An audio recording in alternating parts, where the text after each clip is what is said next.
representational democracy, because what we do is we elect people who serve and represent us in government. Now, in our form of government, we have three different levels of government which deal with a specific size or area of our nation. In Washington, D.C., we have the federal government, which means the laws that are passed there affect our entire nation. Here, we're going to be discussing the state government. So all of the laws that are passed here affect anybody within our state boundaries, whether they live here or whether they're visiting here. Then, each of our individual towns and municipalities and townships have governments, and that's local and county government. We have mayors, we have freeholders, we have council people. I'm not exactly sure all the different titles of what they are called. But so you have three levels of government: the federal government, state government, and the local and county government.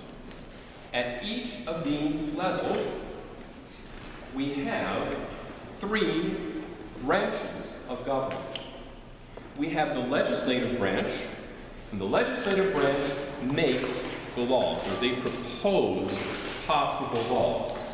Here in New Jersey, we have the General Assembly, and we have the Senate.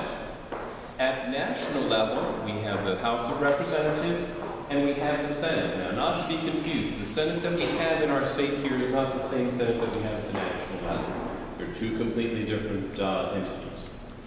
So, the legislative branch makes the laws. The executive branch takes the laws that the legislative branch has proposed and determines whether they want to sign it into law or not. And if it's signed into law, they enforce or carry out the laws. Now, at the national level, you have the president and you have the vice president. Here, at the state level, you have the governor and the lieutenant governor. Our present governor is Chris Christie. He is our 55th governor, and he has been serving since 2010. He was re-elected in November, and he is serving another term. So altogether, he will be serving 8 years in office, 4 years for each of the terms. Before that, the person who was second in command to the governor was our Senate president. We'll get into that a little bit later. In 2005, the people of New Jersey voted upon amendments to our Constitution which allowed for the creation of the Lieutenant Governor's office. Now, what she does is she serves in place of the governor if he is sick, if he is out of the state, if he is on vacation, if he's otherwise unavailable. She becomes acting governor. When he is around, she is lieutenant governor, and she serves as Secretary of State on his cabinet. Now, there's one more branch of government. It's the judicial branch.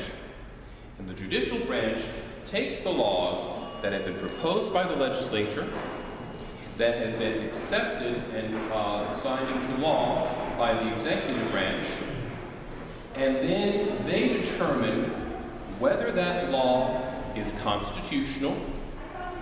They also interpret the law, and they apply the law to court cases. Let's say, for example, you get a ticket for having sped, gone too fast on the highway.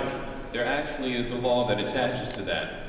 So you would go to court, the judge would determine your level of guilt and what penalty you may have to pay. Or it may be that you're not guilty at all and you may not have to pay a penalty at all. But he takes that law and he takes that statute and applies that to court cases. So, legislative branch, executive branch, judicial branch. Up until 1931, all three branches of the government were housed in this particular building.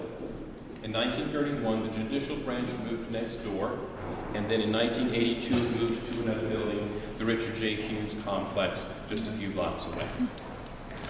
Now, if you notice these paintings that are all around you, does anybody have any idea who these men might be? Any idea?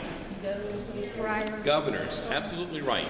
Previous governors. Now, over here, in this corner, is our very first governor. His name is William Livingston. And he served as governor of New Jersey from 1776 to 1790. 1776 was the year of the founding of our state, but there was also something else very important that happened in 1776. Does anybody know what that might have been? There was a document that Continental Congress wrote to King George of England. And it basically was declaring our independence. So the Declaration of Independence was in 1776. Now, as you work around the room, these are all the men, and then on the two levels above, who served in this capacity. Now, in 1776, our Constitution did not give our governor any power. He was just basically a figurehead. The legislature appointed him. We, the people, had not elected him.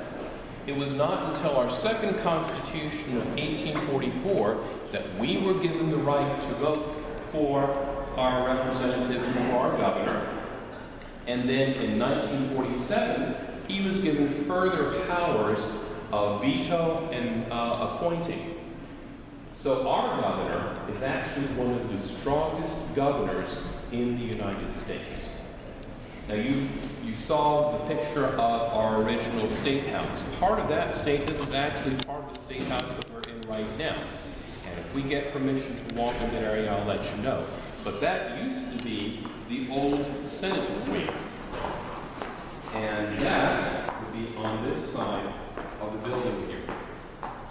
So we can call ourselves the second oldest continuously operating Statehouse in the United States. The oldest is Maryland. And so it has been the oldest continuously operating. Virginia has an older Statehouse, but since Virginia seceded from the Union during the Civil War, somehow